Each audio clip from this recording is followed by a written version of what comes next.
chacun, j'aimerais partager une pensée avec vous qui a pour titre Vivre une transformation. Pour ma propre vie en tout cas, il est arrivé souvent d'être dans une période de ma vie où je sentais que j'arrivais à des limites et j'avais besoin intérieurement de vivre une transformation dans mon cœur, une transformation intérieure pour passer à quelque chose de nouveau, quelque chose de différent, à une étape supérieure dans ma vie avec Dieu. Et je voudrais lire un texte avec vous que vous connaissez bien. C'est le texte du premier miracle de Jésus où il va transformer l'eau en vin. Dans Jean 2, versets 1 à 5. 2 jours après, il y eut un mariage à Cana, en Galilée. La mère de Jésus était là, et on avait aussi invité Jésus et ses disciples à ce mariage. À un moment donné, il ne resta plus de vin. La mère de Jésus lui dit alors, « Ils n'ont plus de vin. » Mais Jésus lui répondit, « Mère, est-ce à toi de me dire ce que j'ai à faire? Mon heure n'est pas encore venue. » La mère de Jésus dit alors au serviteur, « Faites tout ce qu'il vous dira. » Et le verset continue, et je vous invite à aller lire à la maison. Le passage continue où il va y avoir toute une mise en place pour laisser place au miracle et à la transformation de l'eau au vin. Vivre une transformation. On voit dans ce texte-là qu'il y a une organisation qui est faite pour un mariage, pour vous qui avez déjà peut-être organisé votre propre mariage, ou participé à un mariage, ou organisé le mariage de quelqu'un d'autre, et vous savez qu'il faut que tout soit parfait. Il ne doit manquer rien à ce mariage, tout doit être parfait du début jusqu'à la fin. Mais voilà que dans ce mariage, le vin vient à manquer. Il n'y a plus de vin. Le vin, c'est l'image de la joie, c'est l'image de la plénitude. Et là, on voit que ces choses-là viennent à manquer. Ce mariage ici, c'est l'image peut-être de ta famille, peut-être de ton couple, peut-être de ton cœur. Ok? Et peut-être que dans ta vie en ce moment, il y a quelque chose qui vient à manquer. Tu n'as plus de paix, tu n'as plus de joie, tout est fade.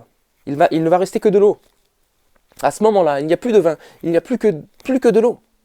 Et l'eau ici, c'est l'image de ce qui n'a pas de couleur, de ce qui n'a pas d'odeur, de ce qui n'apporte aucune joie, qui n'a pas de goût. Et peut-être que c'est l'état de ta vie en ce moment.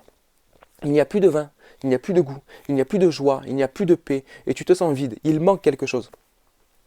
Mais avec Jésus, il est possible de vivre une transformation radicale.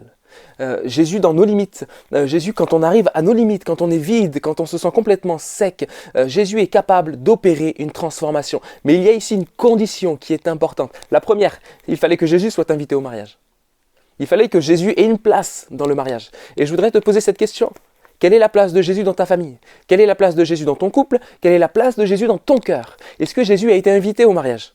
Est-ce que tu as laissé la place à Jésus? Est-ce que tu as donné une place d'honneur à Jésus? Est-ce que c'est un invité au fond de la salle dont tu ne vas même pas aller voir dans la soirée? Ou est-ce que c'est un invité d'honneur? Jésus doit avoir la place d'honneur dans notre vie. Il doit être l'invité par excellence.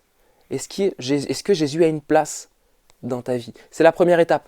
Si Jésus n'a pas de place dans ta vie, alors tu ne verras pas une transformation en toi. La première chose, c'est de redonner sa place à Jésus afin qu'il ait une place dans ta famille, dans ton couple ou dans ton cœur, dans ta vie, même si tu es seul. Jésus doit être invité dans ta vie et un invité d'honneur. Première chose. Deuxième chose, le vin vient à manquer. Et Marie, la mère de Jésus, vient voir Jésus et lui dit « Mais il n'y a plus de vin ». Et elle va dire quelque chose d'important. Elle va dire au serviteur « Faites tout ce qu'il vous dira ». Faites tout ce qu'il vous dira. À partir de ce moment, Jésus va pouvoir prendre les choses en main pour qu'une transformation soit opérée et que l'eau soit transformée en vin.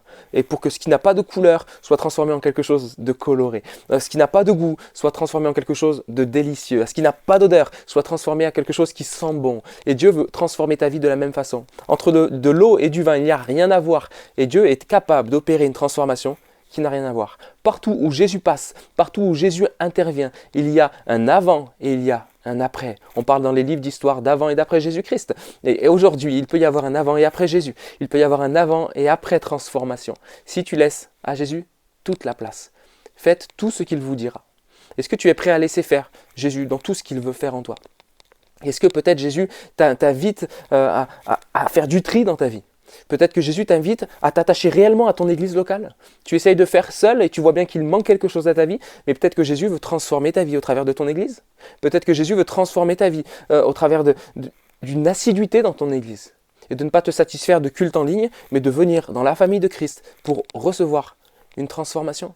Peut-être que Jésus veut faire du tri dans ta vie en te disant « Débarrasse-toi de ceci, arrête avec cette relation, arrête avec cette mauvaise habitude. » Faites tout ce qu'il vous dira.